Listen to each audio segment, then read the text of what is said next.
Before Memphis had become a global stamp in hip-hop maps, before streaming made everything instant, there was a kid with a nickname, a voice from South Parkway, and a hunger to tell his own story. Ibn Young, better known as Playa, grew up with both beats and struggle weighing on his shoulders. He didn't just emerge, he carved out ground like he needed every inch of it. This is the story of Playa, Memphis rapper, underground legend, truth teller. Playfly was born September 2nd, 1977 in Memphis, Tennessee. Raised largely by his grandmother after early family instability, with a musician father and a mother who hustled hard, young Ibn saw both sides of life. The pain, the art, the grind. Music became a refuge. He started rapping under the name Lil, Fly in his mid-teens, cutting his teeth in a city where the air vibrated with bones, 808s, and raw narratives. By 16, he was already recording and performing. He was affiliated with what became 3-6 Mafia, going by Lil Fly, and featured on early tracks alongside legends in formation. But creative and financial differences pulled him away. Those splits weren't clean. They left marks. Playa Fly left the group in 1995. Out of that breakup came diss records, tension, but also fuel for something more personal. He dropped his first independent solo work under his new name, Playa Fly. Then in 1996, he signed a deal with Super Sig Records. His album Fly Shit came out under that label. Tracks like Nappy Hair and Gold Teeth, Dust Show, Work to Do, Crown and Me, Triple Bitch Mafia P2, Flizzy Comin' showed he wasn't just another voice in the crowd. He was weaving Memphis grit at hustlers' wisdom, melody, and authenticity. He wasn't just telling street stories, he was living them.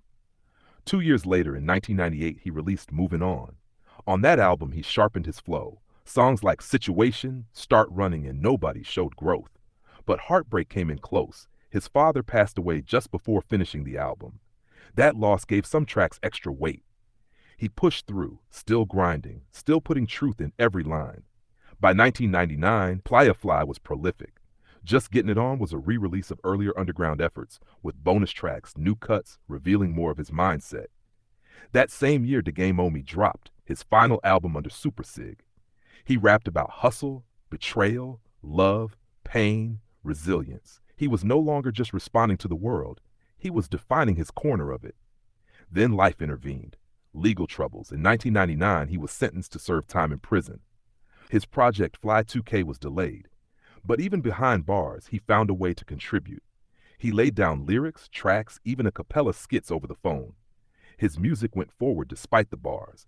Fly 2K finally arrived in 2002. Songs like Bill Chill Lives, a tribute to his father, Universal Heartthrob, Here Fly Come, We Ain't Playing Witcha, Life Goes On, Few and Da Proud, showed a man changed but still relentless. The label he built, Minnie Mae Music, named after his grandmother, framed his music and legacy with family ties, history, and identity. After his release in 2006, Playa Fly was back on the grind. He pushed forward new music, mixtapes, performances. He never went completely quiet, because silence didn't suit him. He kept feeding the underground, within Memphis circles and beyond, reminding people that deep Memphis flavor, bass, slow draws, vivid imagery, still mattered. Sometimes talk breaks out about catalog, about rights, about his tracks being hard to find, hard to stream. Many of his old works aren't everywhere on platforms. For fans only, the songs exist in tapes, cassettes, reissues, memories, but those gaps only add to his legend. Artistic control, respect, legacy. Fly seems to value them deeply, even if it means less mass visibility. His style always carried duality, the street and the introspection. He could speak on betrayal, pain, loss. On the other hand, he could show resilience, love, pride, heritage. It's not always glamorous, often raw. Memphis in his voice. Nights on the South Parkway. The struggle and the beauty intertwined. Tracks like Nobody Needs Nobody showcase both vulnerability and toughness. Triple Bitch Mafia shows pain, anger, loyalty broken. Crowning Me is a declaration. Moving On shows evolution. And through all this, his father's influence echoes, not just in name, but in artistic DNA, mentoring, memory. Fly's legacy isn't in platinum plaques or huge mainstream awards. It's in influence. Underground rappers in Memphis, the South, those who chase truth over trend, they point to Playa Fly.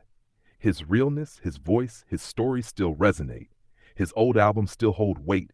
And to newer fans digging into the roots, discovering Fly is like finding a raw gem.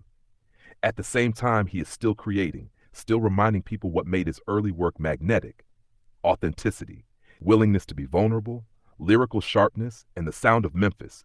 Slow, heavy, atmospheric, haunted at times, alive. If you listen to him closely, you hear more than just the beats. You hear struggle, you hear family, you hear loyalty and betrayal, you hear loss and growth. You hear a man who refused to be swallowed by the streets, who used the streets as material for art. A man who might not always have had the radio push, but built respect track by track. So if you catch a Playa Fly song, you're not just hearing music, you're hearing a place. South Parkway, Memphis, in its rawest night. You're hearing someone who carried his past in his voice and used it as fuel. You're hearing resilience. If this story hit you, if you felt something, do me a favor. Like this video, hit subscribe, and keep the real Memphis voice alive. Fly's still flying, even if the world doesn't always see him.